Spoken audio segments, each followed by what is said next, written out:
So welcome everybody. It's 5:30. A very enthusiastically large number of people have signed up for this, and a very enthusiastically large number of people have turned up to listen to this.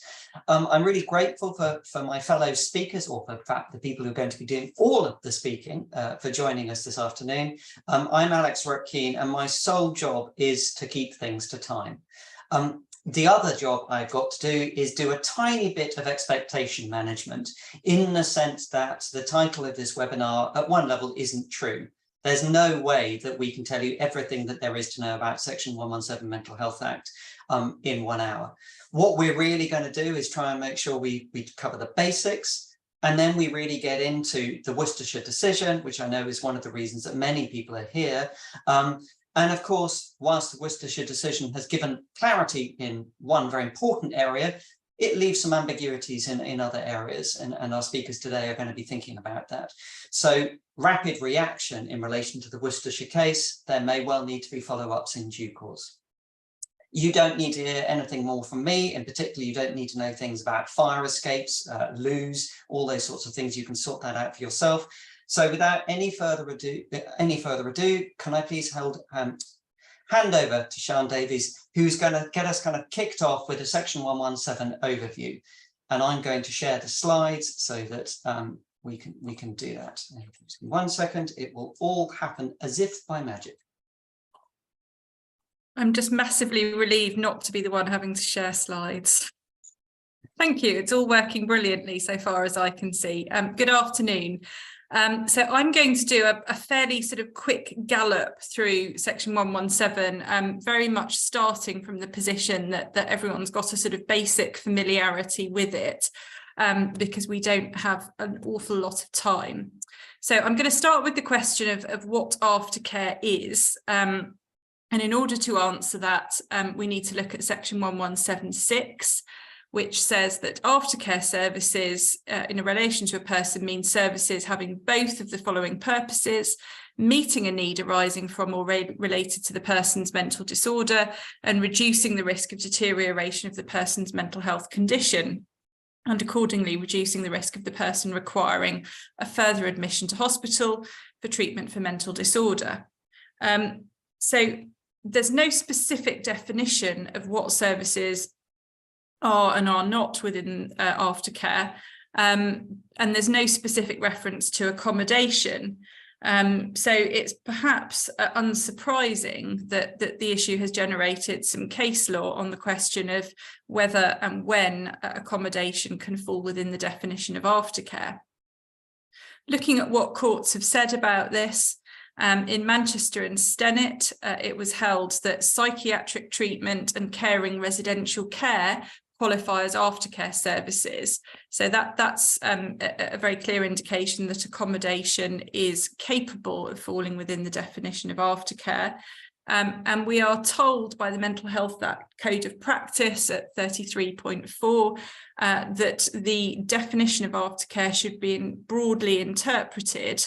And there are some examples given within the Code of Practice: healthcare, social care, employment services, and importantly, supported accommodation and services to meet the person's wider social, cultural and spiritual needs, if these services meet a need that arises directly from or is related to the mental disorder and help to reduce the risk of deterioration. So a broad range of services are capable of being in the definition of aftercare according to the Code of Practice. In Mwanza and Greenwich, the question for the court was as to the scope of Section 117, and it was held to be restricted to services necessary to meet a need arising from the person's mental disorder. That was in the context of the question of whether Section 117 permitted or required the provision of ordinary accommodation, so non-specialist accommodation, to a person who was lacking the required immigration status to be provided with ordinary accommodation through mainstream welfare schemes such as the Housing Act 1996. So that appeared to indicate that really the only limitation was on whether was defined by whether the service was necessary to meet a need arising from the mental disorder. However, to the contrary view, we have Afterwork and Camden, in which the question again arose about whether ordinary accommodation could be an aftercare need. And in that case, it was held that aftercare was capable of including what's described as enhanced specialist accommodation, but not ordinary accommodation. And various conditions were set out in that case, according to Mr. Justice Mostyn, as to when accommodation might be available under Section 117. We also have the benefit of a Local Government and Social Care Ombudsman report in the Solihull case, where there was actually a quite helpful description as to what specialist or enhanced accommodation might look like. And that description was that the accommodation should have additional features as compared to mainstream housing, and those features must arise from or meet a need from the person's mental disorder over and above a basic need for shelter. So the special features identified in that case were 24-hour staffing, CCTV, organised activities and welfare checks with the purpose of monitoring mental state and reducing risk of deterioration. Those features were said not to be available in mainstream housing. So there is a line drawn between the basic need for shelter or ordinary accommodation and something more specialist.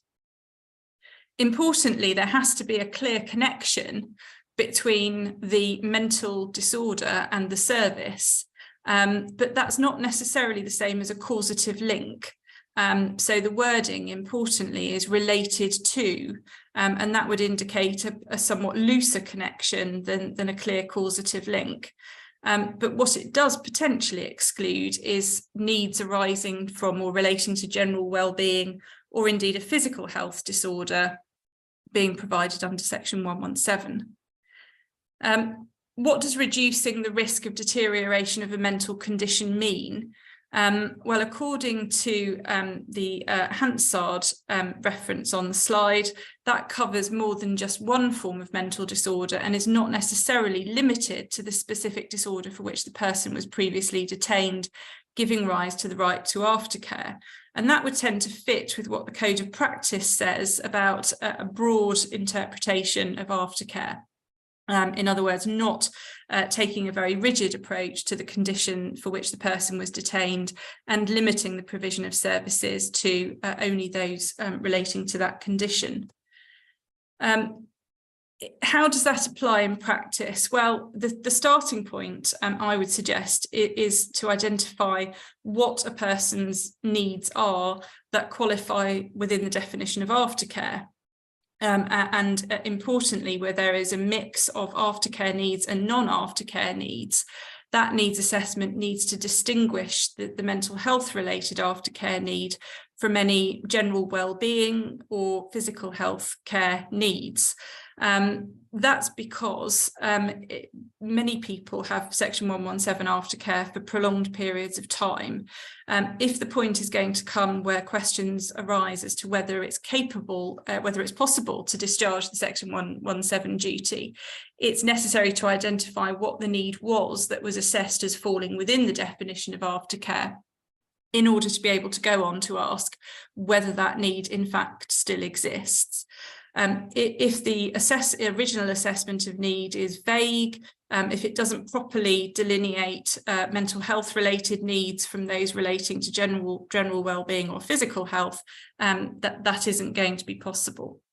The second point I want to pick up on, and I'm going to do it quite quickly, is that the Section 117.3 identifies what I'm going to call the hierarchy of consideration in terms of which area is responsible for meeting aftercare needs. So the hierarchy is very broadly that one starts with ordinary residents, and obviously that's the key question when it comes to the Worcestershire judgment.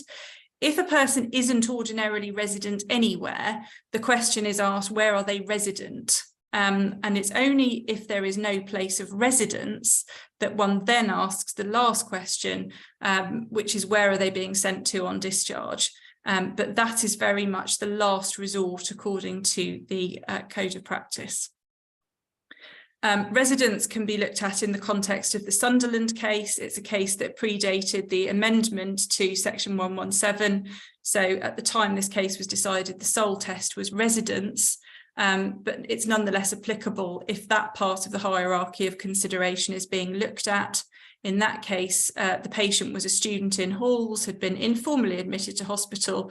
While she was informal, she became detained under section 3. She then lost her place in student halls, and the determination which was upheld was that the hospital was her place of residence on the basis of her having had informal patient status there and nowhere else to live.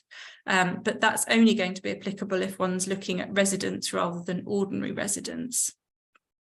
In practice, if someone is in hospital, arrangements need to be made to enable them to be discharged. And so the question of who's responsible, even if it's on a without prejudice basis, is going to need to be determined prior to discharge, rather than the person simply being discharged to somewhere and then that local authority being responsible. It seems unlikely that that could happen. And in any event, the sent on discharge responsibility provision is very much a last resort definition of responsibility, and the approach of the Secretary of State, and therefore I would suggest also the approach that public bodies should take, is to work hard to find an area where there is either ordinary residence or residence before resorting to the concept of where is a person sent on discharge. So that is my whistle-stop tour through 117, or at least the salient bits of it. I'm going to pass over to Catherine. Beautifully done. Thank you so much, Sean. And Catherine, we're now going to hear from you on an outline of the Worcestershire case. Over to you. Thank you, Alex and Sean. So I'm going to talk about what the Supreme Court decided in the Worcestershire case, and then my colleagues will talk a bit later on about some of the implications. So I'm going to begin with an outline of the facts, and they're not complicated. Before everything kicked off, as it were, the patient, JG, was ordinarily resident in Worcestershire, and there's no dispute about that. And then she was detained for treatment under Section 3 of the Mental Health Act at a hospital in Worcester, so in Worcestershire.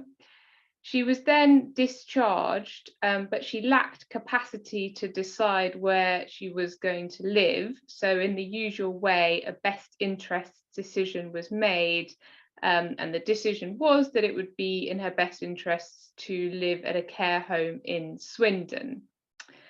A little bit later on, she was then discharged. A little bit later on, so after she'd been discharged, unfortunately, her mental health deteriorated. So she was detained again under Section 3, but this time at a hospital in Swindon. She was subsequently discharged, and it's at that point that this dispute arose. And it was a dispute as to whether Worcestershire or Swindon was responsible for funding her Section 117 aftercare services. That dispute was referred to the Secretary of State in the usual way, and it was decided that Worcestershire was responsible. Worcestershire wasn't very happy with that decision, so it sought to judicially review it, and at High Court level, the court found that Swindon was responsible. There was then a reversal in the Court of Appeal, where it was held that Worcestershire was responsible. And then it came to the Supreme Court. So the stage was set for the Supreme Court to weigh in and clear up this mess. Just to be clear about it, everybody was in agreement that after the first detention, so at the first discharge, Worcestershire was responsible for funding the aftercare services. And in a nutshell, that's because JG had been ordinarily resident in Worcestershire immediately before her first detention, And there was no decision by Worcestershire that aftercare services were no longer needed by JG. So far, so good, all very straightforward. But it was the position on the second discharge which posed the difficulty, and indeed the Supreme Court described it as a conundrum. So why was it a conundrum? Well, everybody agreed that Parliament couldn't have intended the Section 117 duty to be held by more than one authority at once, for all sorts of reasons that wouldn't make sense. So if you like, that was a starting point. But then that made interpreting the statute quite difficult, because on the one hand, you'll appreciate that Section 1172 indicates that the duty applies until the authority makes a decision that the patient no longer requires the aftercare services. And Worcestershire hadn't made any decision to that effect here. So on one interpretation, Worcestershire remained responsible. The duty was ongoing. Nothing had happened to stop it, to interrupt it. But then there was another part of the statute that pulled in another direction. Section 1173 indicates that the duty attaches to an authority, to the authority where the patient was ordinarily resident immediately prior to detention. And on the normal understanding of ordinary residence, JG was ordinarily resident in Swindon immediately before her second detention. So that then suggested that Swindon was responsible, in other words, the complete opposite. So that was the question that the Supreme Court had to grapple with. And the Supreme Court wasn't, I think it's fair to say, particularly impressed with how the courts below had dealt with this question, because according to the Supreme Court, they hadn't actually explained, hadn't grappled with why Parliament had intended one of those interpretations to prevail over the other.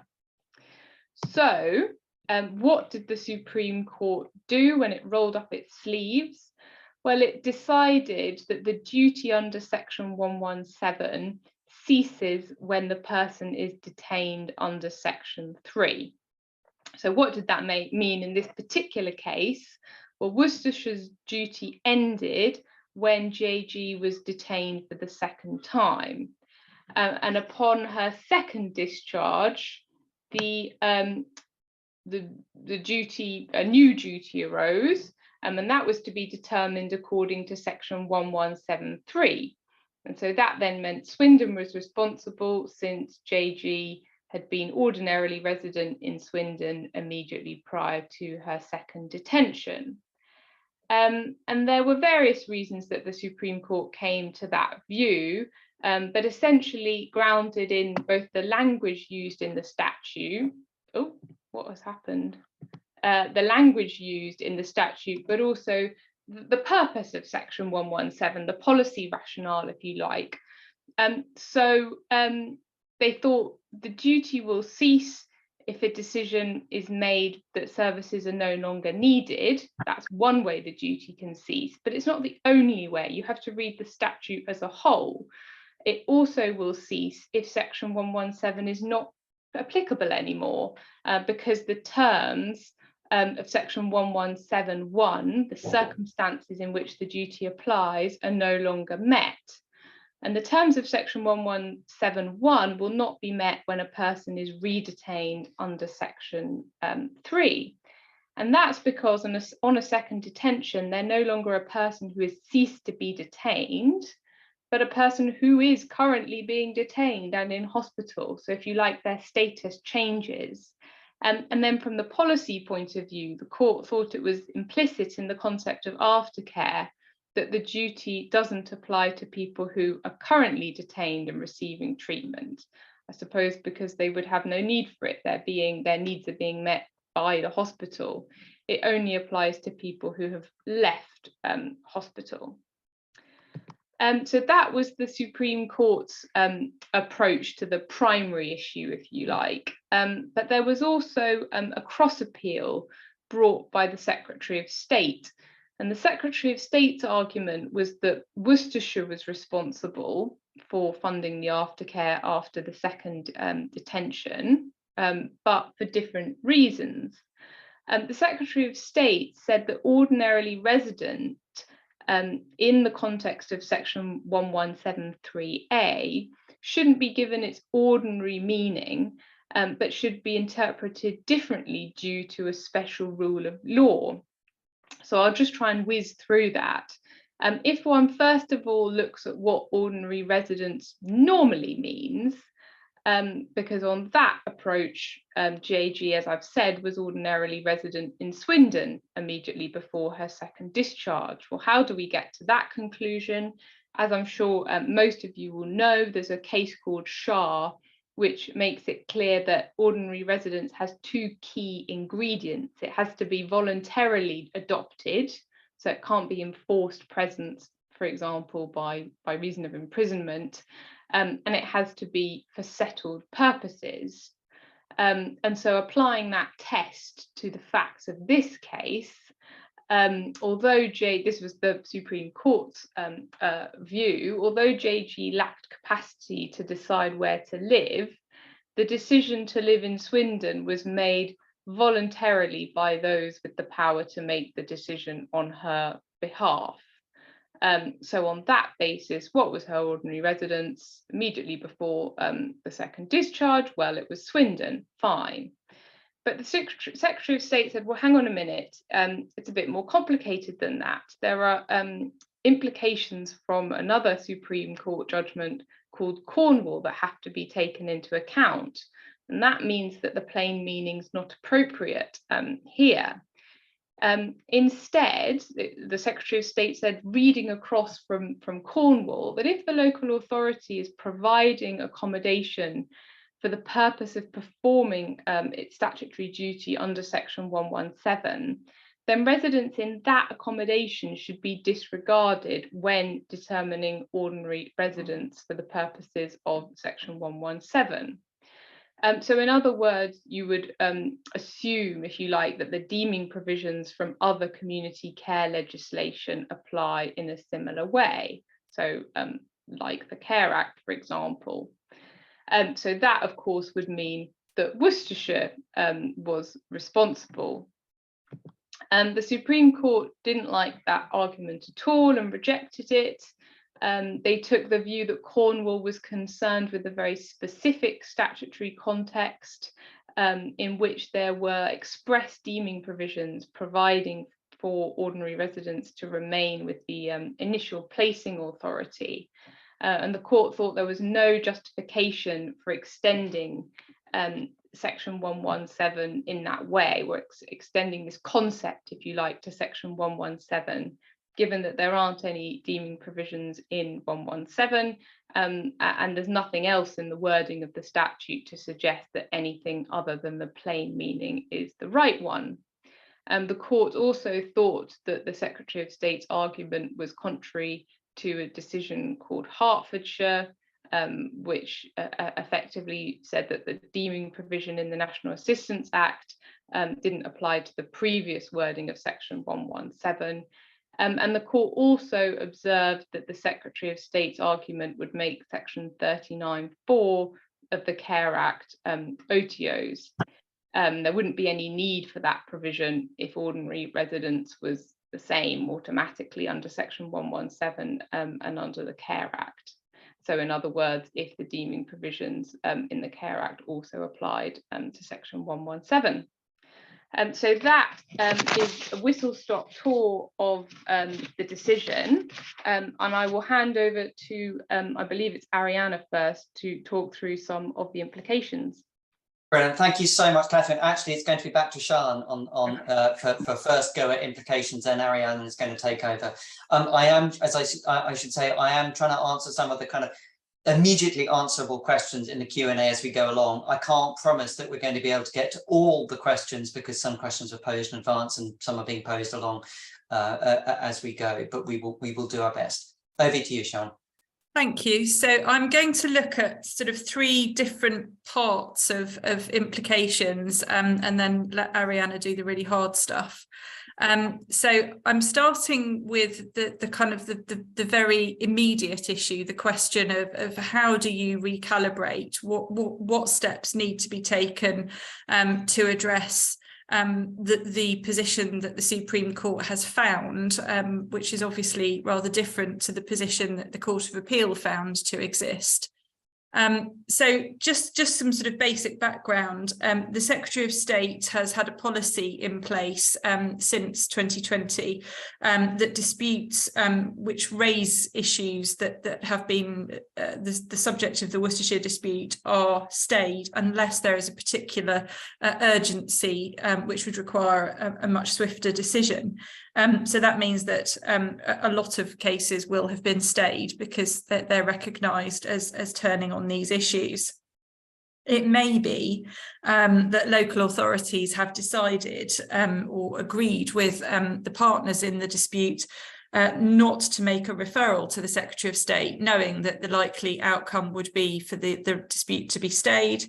That's not an approach that's consistent with the dispute regulations, because those impose timescales on referring disputes, but nonetheless, out of pragmatism, I'm certainly aware that some local authorities have deferred referring. So those two situations give rise to a need to review those disputes which either have been referred and stayed, or those which have sort of informally been stayed by agreement, i.e. not been referred.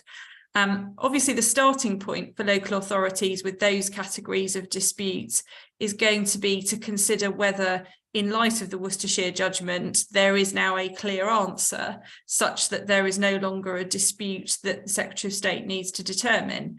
And it may be that the appropriate starting point to address that is to have a further exchange of correspondence. You'll recall that before disputes are referred, there's an obligation under the dispute regulations to take steps to attempt to resolve the dispute. Obviously, that will have already been carried out.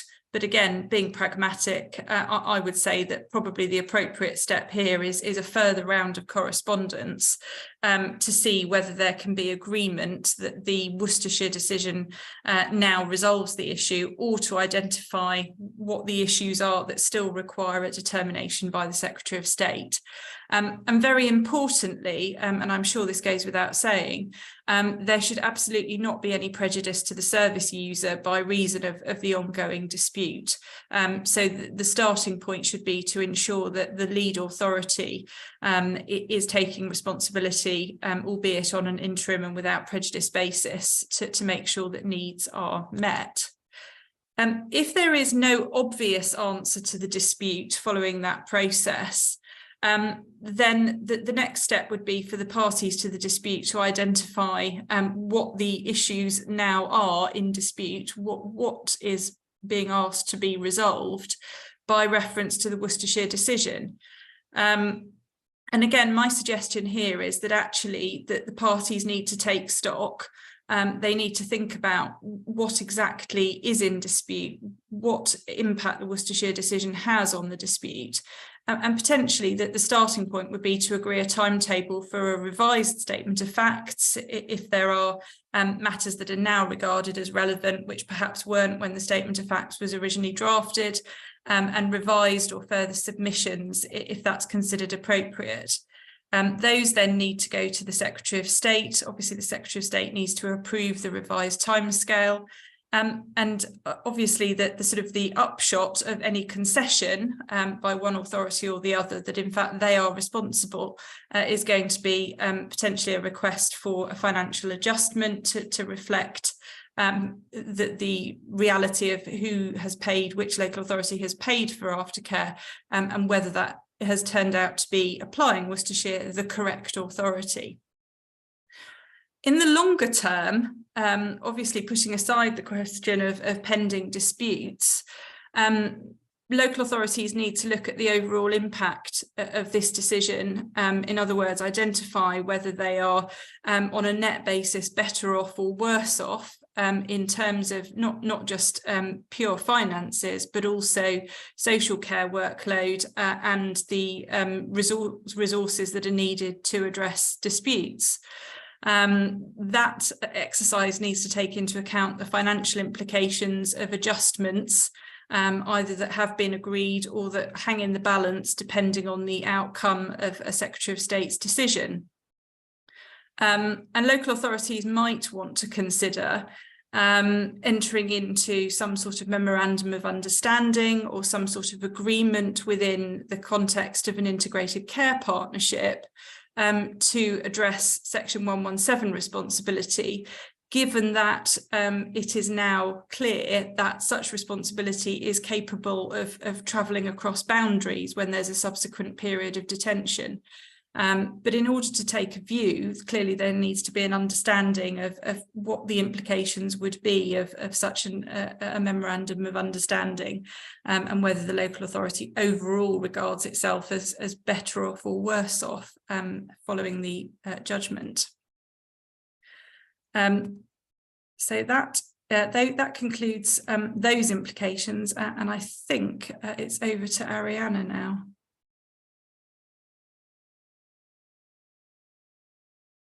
Yes, indeed. Thank you very much. Welcome, Arianna. You haven't had the chance to speak yet. The floor is now very much all yours. Thank you very much. So I'm going to be talking about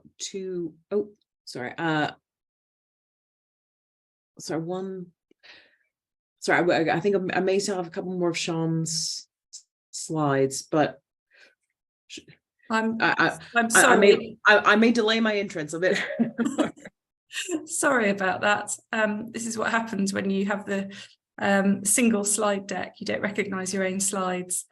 So coming back to the implications, we've now got obviously the clear cutoff on detention, and what that means is that arrangements need to be made for a swift transfer from local authority 1 to local authority 2 at the point of redetention, in order to comply with the provisions of the Mental Health Act Code of Practice, which state that the duty to provide aftercare begins at the point when the patient leaves hospital. Although the duty to provide aftercare begins when the patient leaves hospital, actually the planning for that aftercare needs to start when the patient is admitted. What that needs in practice is for local authorities to recognise the fact that one of their patients has gone into hospital, that triggers a transfer to another local authority area because of a redetention, and to make the appropriate arrangements for a transfer of care so that the right local authority is making those plans. And that's because obviously what we now know is that placement in area post Section 3 detention can result in the transfer of ordinary residence responsibility to the new area. We also know that informal admission is capable of being residence if there's no place of ordinary residence. And we also know that local authorities need to address or assess the sort of the question of whether they are net importers or exporters, and the burden as it may be seen of that reality. So I think that really is me done. Sorry, Arianna. Not at all. So I'll be talking about two issues. The first one I'll be talking about is capacity, and the second is around ICB issues. These are a bit more tangential than some of the points that have been raised earlier, but there are a couple of interesting points of the Worcestershire judgment that we thought were interesting to flag up for you. So first, just a bit of background on capacity, more specific, more generally, and ordinary residence. Something that often gets conflated in discussions around ordinary residence is our capacity and deeming provisions. This can often happen because sometimes when you have people who are unable to make decisions about their residence, they may end up being placed in some form of specified accommodation. So that decision is being made for them and they're being placed by the local authority. Sometimes where those sorts of decisions are happening simultaneously, where there's a decision about what the local authority is going to provide and what is in the person's best interest, they tend to just get smushed together in discussions around ordinary residence rather than taken apart. So going back to the Shaw test, Shaw doesn't depend necessarily on capacity, but what it does talk about is voluntary adoption of a place. And what's often been discussed around capacity and ordinary residence is that there's some degree of intention of the person as to where they're going to live and why they're living there and why they have chosen that place. In looking at the current position, this is set out, as Catherine had mentioned a bit, by the Cornwall ordinary residence decision from 2015 in the Supreme Court. The person in that case was agreed to lack capacity to make decisions as to his residence and care, and there was no real dispute around that. The Secretary of State had argued that for people lacking capacity, the place which most appropriately represents at the material time the seat of the person's decision-making power, given his lack of capacity to make decisions where to live, the coming to an end of a placement under the 1989 Act, and the extent to which his parents or those in loco parentis can and will make the relevant decisions on his behalf. And this looked back to some older case law where there had been some consideration of a person who had moved from Ireland to England and had a base at their parents' house, even though it really was not a place that they were spending very much time before moving on to other places. The Supreme Court rejected the Secretary of State's arguments in this case, and they took the view that it was impossible to reconcile this with the language of the statute. And on my reading of it, they were saying that this fundamentally conflated deeming provisions and SHA, ordinary residence, which always have to be looked at as two separate things. This has also been adopted in the current statutory guidance, and the way that it's articulated, the test that has been set out in Cornwall, is essentially you conduct a SHA ordinary residence analysis, except you don't give any weight to the fact that a person is unable to adopt a place voluntarily as a result of lacking capacity. So you look at the facts, such as the person's physical presence, purpose for living there, connection with the area, duration of residence, and the person's views, wishes, feelings, or beliefs, insofar as these are ascertainable and relevant. So you look at how does the person feel about this? Do they see this as their home? But setting aside and not treating as prohibitive that the fact that the person couldn't voluntarily have adopted that place. Now, the slight wrinkle that Worcestershire introduced is a bit strange, and Alex has assured us that this did not feature at any point in time in the oral argument before the Supreme Court, nor, as far as I can tell, did this feature as any significant part of the case in the administrative court, nor did it appear at all in the Court of Appeal.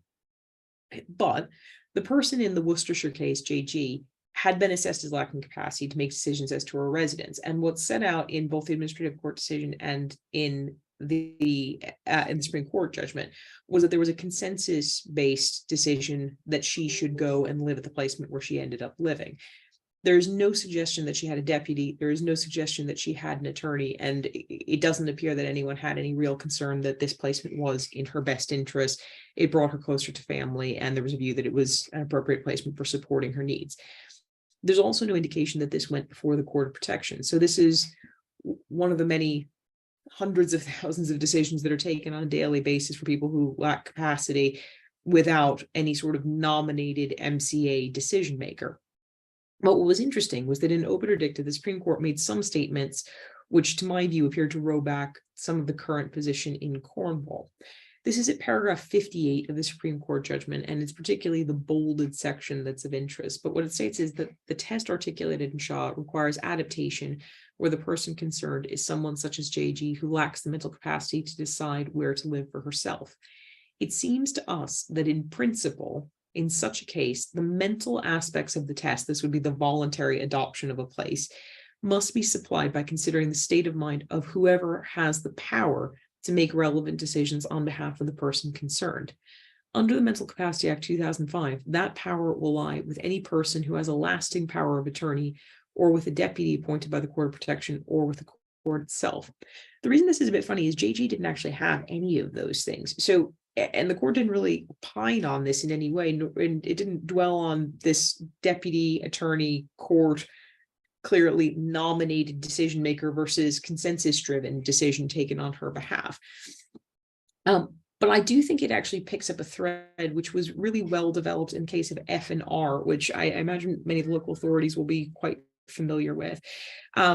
This was a case in which Judge Hilder was asked to restructure a person's assets so that they would be excluded for the purposes of assessing capital for care and benefits. And Judge Hilder expressed a lot of concern that the DWP and local authority would need to be informed of this sort of decision before she could take a view on it, because she had a real concern that this would result in a deprivation of assets. And one of the points that she made, and this is agreeing with the official solicitor's submissions in the case, was that there was a clear risk that if the proposed settlement is authorized by the Court of Protection, the relevant authorities will nonetheless take the view that preservation of means-tested benefits was a significant operative purpose just as they would if a capacitous person took the same step. Frankly, I cannot see how any other interpretation can be sustained. The court cannot endorse a proposal whose purpose is to preserve an eligibility for benefits which Parliament has decided does not exist. At this point, it is the court's purpose that matters, and the only purpose of the application is to preserve R's means-tested benefits. So I think this is a really interesting case, because this is actually setting out that an intention to do something doesn't necessarily need to come from the person lacking capacity. It can come as a substituted decision made by an MCA decision maker. And I think this is very much the same theme that the Supreme Court was picking up in this case, is that when you're looking at whether someone has voluntarily adopted a place to live on a settled basis, you can look at what the mindset was of the person making that decision. But I think a couple of things to emphasize on this. One, this is very much obiter dicta in the case. I've included just a quote here from the administrative court, which sets out the fact that this was really not an issue at any point in the case, and this was not actually being argued as a meaningful point as between the parties. So this is very much the Supreme Court commenting on it rather than determining it. And I think that is really important to look at. Cornwall remains the case which actually decided this point and looked at it much more squarely in the eye, whereas Worcestershire is much more of a glancing comment rather than anything else. What I think is also interesting in this is that the phrasing is quite odd, in specifically putting a lot of emphasis on the idea of an MCA nominated decision maker in the form of an attorney, a deputy, or the court of protection making the decision, where none of those things was actually in place in this case. The court didn't seem to actually be troubled by this in any way, because it actually noted within the Supreme Court judgment that that this was again taken on a consensus basis with no suggestion of one of these decision makers being in place. But it's a bit odd, because it does seem to suggest that perhaps this intention could only come from a named decision maker rather than a consensus-driven decision. I do think it's interesting, because I think to the extent that's relevant, it may be suggesting that the modified Shaw test as articulated in Cornwall may be again modified by taking into account the purpose of for which the MCA decision maker decided the person's residence. I think this is actually already included to a certain degree in Shaw ordinary residence as articulated in the current care and support guidance, because what you actually have in there is talking about what is the purpose of the person's residence at this place. I think to a significant extent that is usually going to pick up where a person lacking capacity is placed somewhere or a decision is taken on their behalf. What was that purpose? Why was the person placed here rather than somewhere else? Why were they taken out of hospital to live here in the case of Section 117, people in Section 117, rather than going to their home, going to a flat, going to any number of other places? So this may not be a huge sea change, but I think it is an interesting point to make. And I think it's definitely one to be picked up, because this issue around capacity and deeming often does end up rubbing against each other quite a bit in these sorts of considerations. Briefly, I'm just going to talk about the implications for ICBs. It's not clear, and I'll sort of touch on this at the end. Catherine's also going to talk about what some of the next steps of this will be, the extent to which this will have any impacts on ICBs. However, there's one point that we had been looking at and mulling over and trying to see the extent to which there were potential implications for ICBs. I've just set out at the top of this slide how Section 117.3 defines the responsible ICB or local health board, which it just says that the integrated health care board or local health board means the integrated care board or local health board. One of truly most helpful statutory provisions I think I've ever seen. Responsibility for ICBs is now defined in a set of regulations, the National Health Service Integrated Care Board's responsibilities regulations.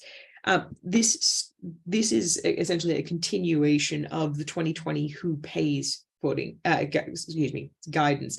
And this is really just putting it on statutory footing. I've included in this the summary of how ICBs are supposed to handle this responsibility as set out in the current Who Pays guidance, which says that the ICB, which was responsible for the patient at the point of initial detention under the Act, retained responsibility for paying for the detention, subsequent aftercare, and any further detentions / aftercare until the patient was ultimately discharged from aftercare. This is very similar to the view that the Secretary of State had taken in the Worcestershire case around local authorities. It's very, very clearly articulated in the Who Pays guidance that really it's one ICB that should just remain on for the duration of detentions, aftercare, and that's very much the intention of it. Transitional arrangements were also put in effect for people who were in September 2020 already in receipt of Section 117 aftercare or detained in hospital.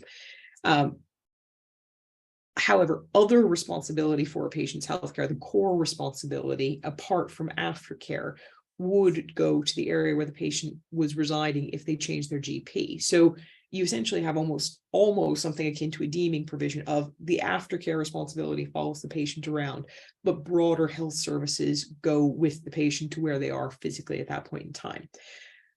The point that we think may be of some interest around Worcestershire is the interaction of how Section 117 responsibility now terminates and how the regulations are now worded around ICB responsibilities.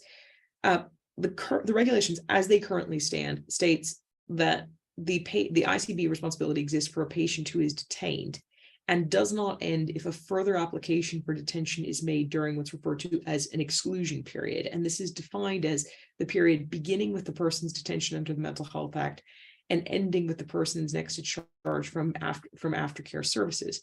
Now, to our view, the wrinkle from Worcestershire is that a further qualifying detention for the purposes of Section 117 is defined as a discharge from existing aftercare services. So the person's aftercare ends on the new detention. To my view, I think probably the next detention, if you have a person who is detained once on aftercare, detained again, I think that ICB, the original ICB, has not lost responsibility for that person insofar as they're talking about an application being made during the period of the person being on aftercare. From the Supreme Court's judgment on this, the Section 117 responsibility only really comes to an end when the person is detained again under the Mental Health Act. So if this is an application which is being made, that is actually being made before the detention takes place.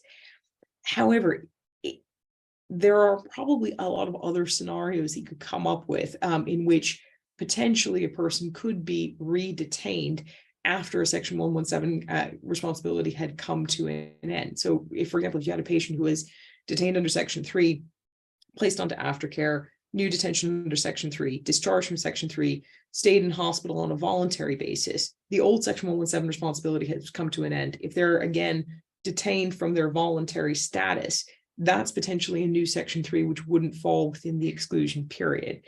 So I think there's potentially a gap in some cases. I think it's going to depend very much on the facts of the case, and it's one that would have to be looked at really closely. My view, however, is that there is such a strong policy and such a clear policy from the NHS as to the idea that it's going to be one ICB providing aftercare, detentions, and really just providing all a person's mental health care support. I wouldn't be surprised if we saw some form of updated guidance or regulations on this point to make sure that there are no gaps and that there are no sort of little holes in the system where it's very clearly articulated what they want to be happening in this scenario. So with that, I believe I'm handing back over to Catherine to talk about the future. Brilliant. Thank you so much, Ariana. And that was really excellent to end on that future question in relation to what might happen in relation to ICBs.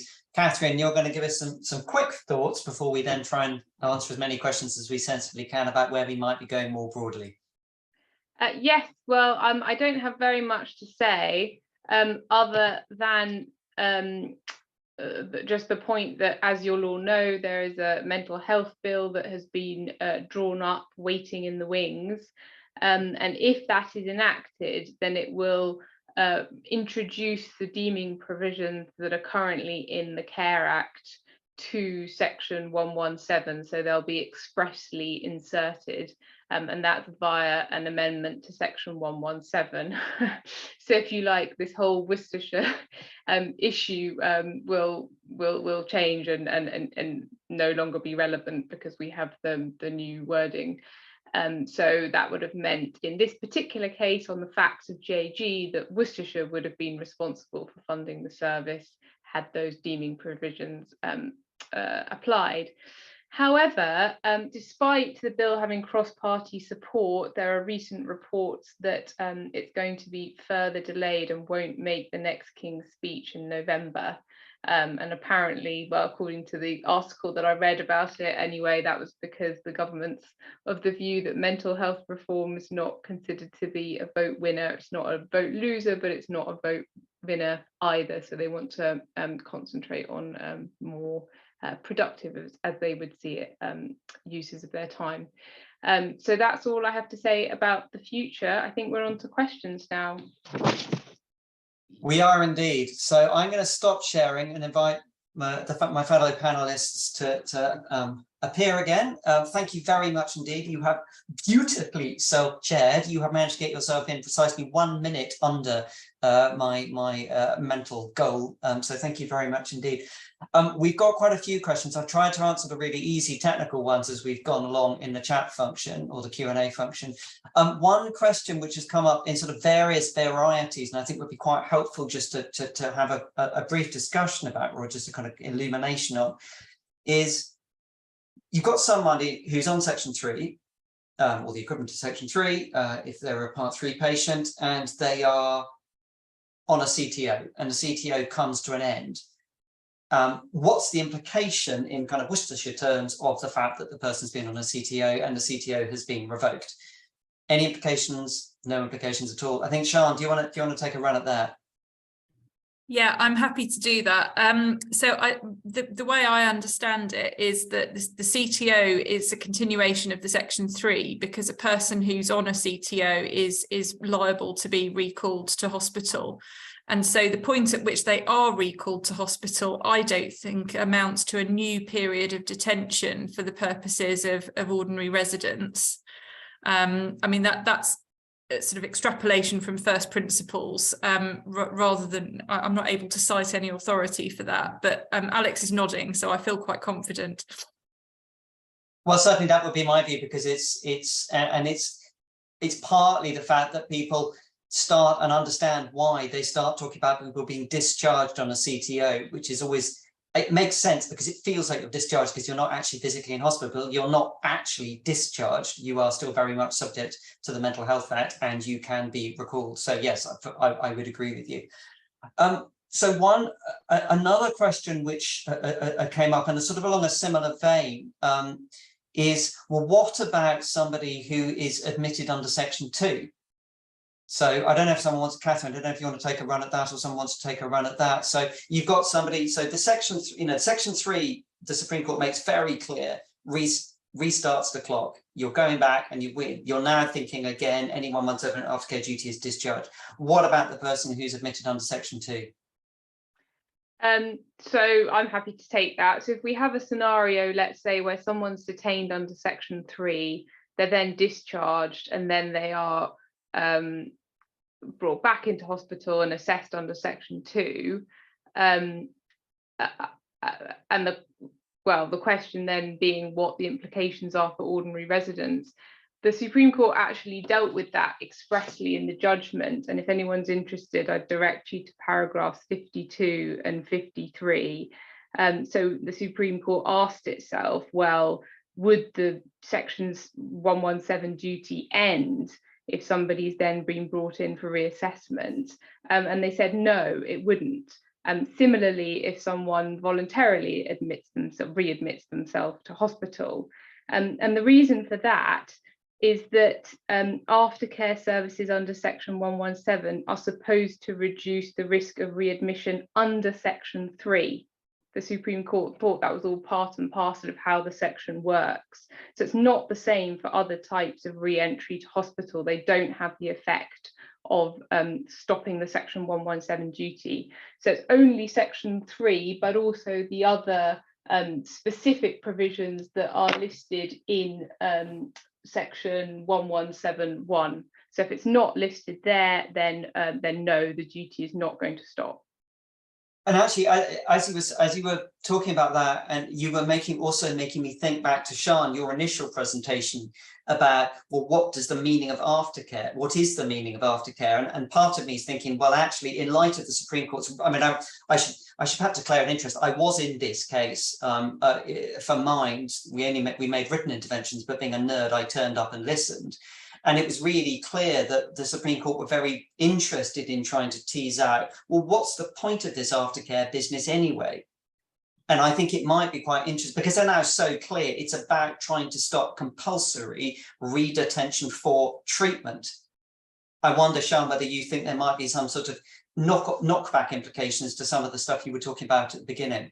Yeah, that is quite possible, because the Code of Practice talks about taking a very broad approach to the question of what aftercare is, but actually, if we've got helpful comments, or maybe unhelpful depending on your standpoint, about what aftercare actually means, then maybe that means that the Code of Practice needs to be amended to reflect that, and maybe it's not as broad as the Code of Practice might lead us to think.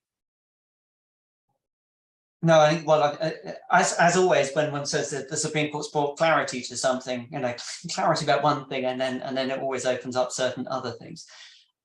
We had some questions in advance, and then we sort of replicated again in some of the questions put in the Q&A function, where I think people are really still struggling to get their head around the difference between where legal responsibility ends and, as it were, administrative responsibility for thinking about Section 117. I don't know whether one of you, Ariana, perhaps might just want to, if you've got any thoughts about that distinction, because I think it's one which, it's a bit like people talking about discharge from CTOs. It's where if you don't quite use the right language, you're nudging yourself down an interesting track. Well, and I think one of the questions that we had in was talking about a scenario in which a person was no longer receiving services from the local authority, and asking whether that would constitute a discharge from Section 117 aftercare, which is actually similar to an argument that was run by Worcestershire in the first instance case of saying, well, we had withdrawn most of our services, we had cancelled our contract with the care home when she went into hospital. Doesn't that constitute a decision that 117 aftercare had ended? And the first instance court said essentially no. And I think it's probably right to say, well, in terms of looking at this, it would have to, in any event, be a joint decision between the local authority and the ICB, looking at the facts of the case, determining whether or not there was any continuing need for aftercare, rather than simply not providing anything. Because I've certainly seen instances where decisions have later been criticized of local authority or ICB not providing anything and potentially not taking a formal decision, and people coming, and then invariably the reason this comes up is the person has again been detained under the Mental Health Act, and then people come and say, why did you withdraw these services when this person still had ongoing needs? So I think the administrative act of providing services or not providing services is not necessarily the same as making a decision that a person no longer requires it. That would have to be informed by an assessment of needs, and certainly a decision as between a local authority and ICB. One of the points we were also discussing before is you could have people who have ebbs and flows in how much aftercare they need at any given time. So you could have a person who doesn't actually require anything from a local authority, but is still getting ongoing support from psychology or mental health OT or something like that from the health side. So they actually are still getting Section 117, but there's just not much for the local authority to do right now. So I think as Sean was discussing, I mean, there's the clear cutoff point of readmission to hospital, but I think this case has actually dredged up a lot of perhaps a less precise practice than would be optimal in terms of looking at, has there actually been a real decision taken that the person doesn't need aftercare, or has a care package simply stopped for whatever reason? And I think we've got time, and apologies to those of you who, there's some fascinating questions, and some fascinatingly technical questions, which I am, on my behalf of my fellow panelists, not going to try and get answered in 2 minutes, because it would be dangerous to do this off the cuff. But I think one question I do just want to see whether people have got views on in the last couple of minutes, because there's a real theme coming through both the questions we got in advance and the questions now about, well, how can we help people who seem to be stuck bouncing around? And I feel the perspective that's both of, people acting on behalf of service users, but also, frankly, distressed and understandably annoyed practitioners going, I'm stuck with someone who seems to be bouncing around. What can I do? And I'm just wondering whether any of you got any kind of practical tips or thoughts about thinking about how do we, where someone just doesn't seem to be, is either falling between the cracks or people seem to be just disagreeing. Any top tips? It's going to sound incredibly trite, but I think it comes down to the quality of assessments and then the implementation of those assessments. And when you see a good assessment and it being implemented, then it's not a fail-safe, but you'd hope that would prevent that sort of bouncing around or falling through gaps. And I'd add to that, sorry to sound horribly lawyerly, but a letter before claim can produce wondrous results. I think it's these sorts of cases, well, in my experience anyway, unless they're on some important point of principle like Worcestershire, very often no proceedings are issued, or they settle before the case develops, and it's exactly the sort of area where a well drafted letter before claim can have a wondrous effect, and make decision makers focus and take things seriously, get badly carried out assessments redone, and so on and so forth. So that is probably worth thinking about as well. And I'll just my 15-second comment just to say the care and support statutory guidance is also really pointed on this in terms of that disputes over ordinary residence should never stop a person getting care, and there's actually quite a lot of clarity in the guidance as to if no one can agree that who is going to provide care in the interim, it's you. And I think that is sometimes, I think as Catherine is pointing out, is sometimes something people need to be reminded of. It's not actually particularly ambiguous who holds the interim responsibility.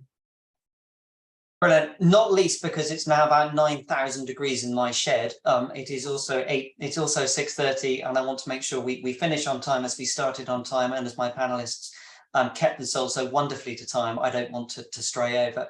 Thank you very much indeed, Sean, Catherine, Ariana. Thank you very much indeed for those of you who have attended. Thank you very much for those who sent questions in advance and have put questions now. The recording of the webinar and the slides will be available on the website as soon as we can practically manage. Thanks for chairing, Alex. Brilliant. Thanks, everybody.